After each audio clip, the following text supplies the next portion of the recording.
രാവിലെ തന്നെ ഓരോരോ ജോലികൾ തുടങ്ങിയിട്ടുണ്ട്. കുറേ തുണികളുണ്ടായിരുന്നു കഴുകാൻ വേണ്ടി. അതൊക്കെ ഞാൻ വാരിയെടുത്ത് മെഷീനകത്ത് ഇട്ടിട്ടുണ്ടായിരുന്നു. അലക്കി കഴിഞ്ഞപ്പോഴത്തേക്ക് ദാ വിരിച്ചു ഇടാൻ വേണ്ടി പോയപ്പോഴാണ് മമ്മി സംഗി കൂടെ വന്നത്. സംഗി പോയി വിളിച്ചിട്ട് വന്നേ കേട്ടോ. മമ്മിക്കാണെങ്കിൽ തനിച്ച് വരാൻ അറിയത്തില്ല. ഇതിലെത്തുന്നതിന് മുന്നേ വിളിക്ക് തുടങ്ങിയിട്ടുണ്ടായിരുന്നു, ആരെങ്കിലും വന്ന് എന്നെ കൊണ്ടുപോകണേന്ന്.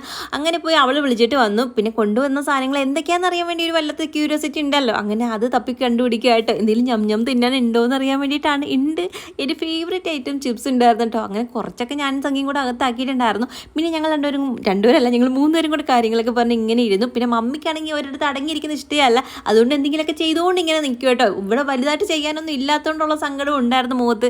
പിന്നെ എന്താ ഉണ്ടാക്കേണ്ടതെന്ന് ഇങ്ങനെ ഞാൻ നോക്കിയപ്പോൾ നമുക്ക് മുട്ട ബിരിയാണി ഉണ്ടാക്കാമെന്ന് വെച്ചു കുക്കറിനകത്ത് കേട്ടോ. അങ്ങനെ പെട്ടെന്ന് തട്ടിക്കൂട്ടിയ ഒരു ബിരിയാണിയാണ്. പക്ഷേ പൊളി ടേസ്റ്റാണ്, രക്ഷയില്ലാത്തൊരു സാധനം കേട്ടോ. ഇതിൻ്റെ ഡീറ്റെയിൽ വീഡിയോ ഞാൻ ഇട്ടിട്ടുണ്ട്, കാണാൻ താല്പര്യമുള്ളവർക്ക് അത് കണ്ടു നോക്കുക. അടിപൊളി ബിരിയാണിയാണ്. ഒരു വട്ടമെങ്കിലും ട്രൈ ചെയ്ത് നോക്കണം കേട്ടോ. അത്രയ്ക്ക് കിടുകച്ച സാധനമാണ്. അങ്ങനെ ഫുഡൊക്കെ കഴിച്ച് കഴിഞ്ഞപ്പോഴത്തേക്ക് ഇതാ കുറച്ച് കഴിഞ്ഞപ്പോൾ അവർ ഇറങ്ങിയിട്ടുണ്ടായിരുന്നു.